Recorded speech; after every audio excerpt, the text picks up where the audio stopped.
everybody, Alyssa Robinson here, and welcome to Spill. I have a very special guest tonight, and a very close friend of mine, Reverend Mara Morhouse. She is an ordained full gospel pastor, so I'm really excited for her to be here today because we are talking about gender assumptions. Over the past couple of weeks, we've started a series on assumptions, and so this week, I'm really excited to talk to a female clergy person to talk a little bit about some stereotypes maybe she's experienced as a woman leading a church. So before we get into it, I really want to encourage you to go to tmumc.org/spill to listen to our full podcast. Mara and I got to sit down together and talk for about 45 minutes, and I'd love for you to hear her full story. But in the meantime, here's a little teaser.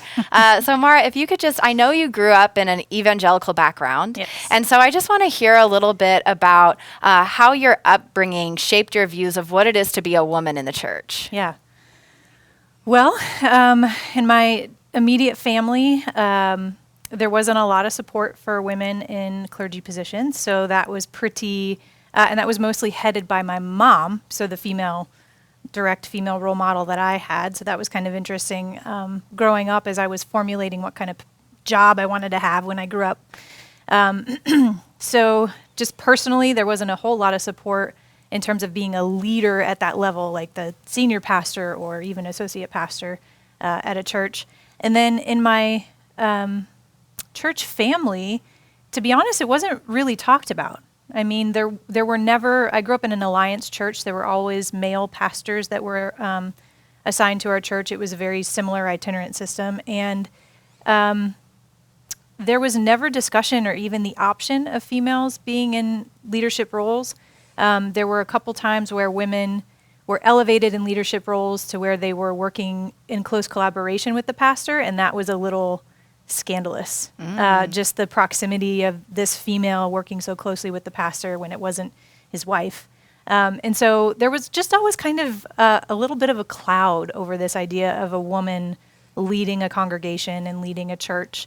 And so it really just, it didn't flavor the idea as negatively as much as it just didn't provide a flavor at all. Like, just wasn't an option. So because of that, was it a shock to you when you felt called into ministry? Was that something you're like uncharted waters? Yeah, absolutely. And I as I left my hometown and explored different churches in Dallas. I've been in Dallas since I was an undergrad, and so it's either been New York or Dallas.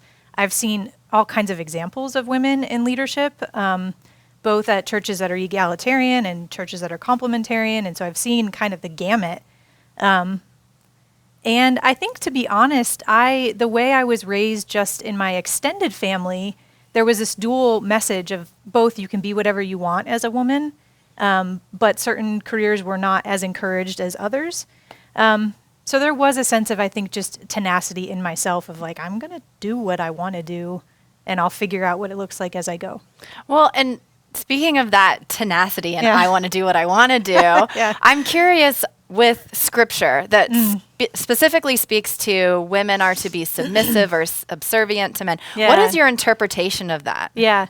I think, through seminary, I realized that, basically there's more than one way to skin a cat, right? And it's amazing when you surround yourself with a community that believes like you do, you don't explore beyond that. And so seminary forces you to grapple with all these different interpretations. And I remember having a moment of like gasping, like, you can interpret scripture in a different way, realizing that my way was not the only way of interpreting scripture or my family or my history or my church.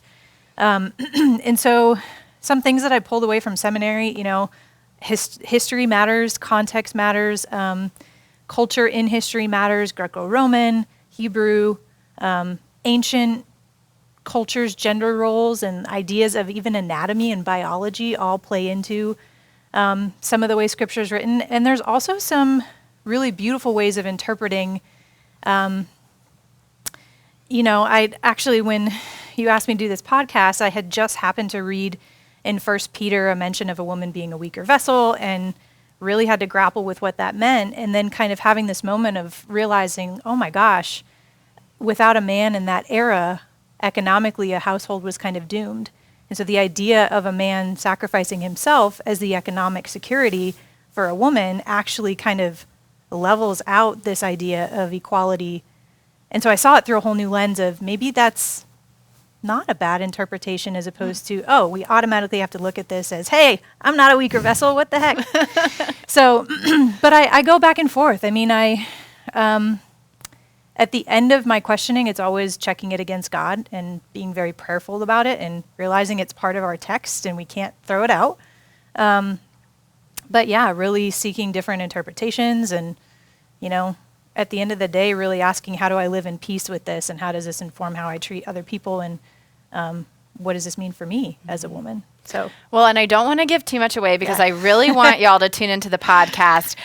So we're not going to spend too much time, but I just want to know, is there a specific message that you want to give to any women who are watching or listening who might be interested in ministry, or even lay people who are like, what is my role in this church as a woman?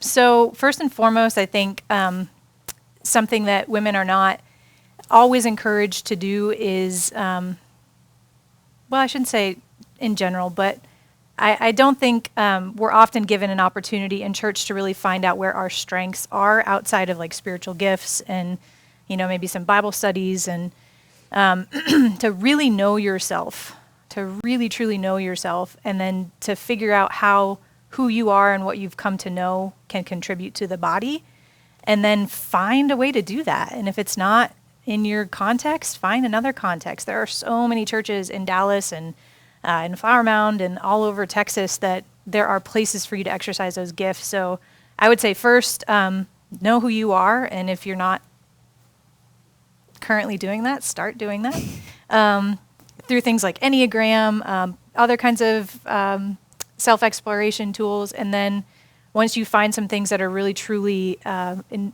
of ingrained in who you are and maybe part of how God created you, then find a way to exercise those in a church. And don't be scared, just do it.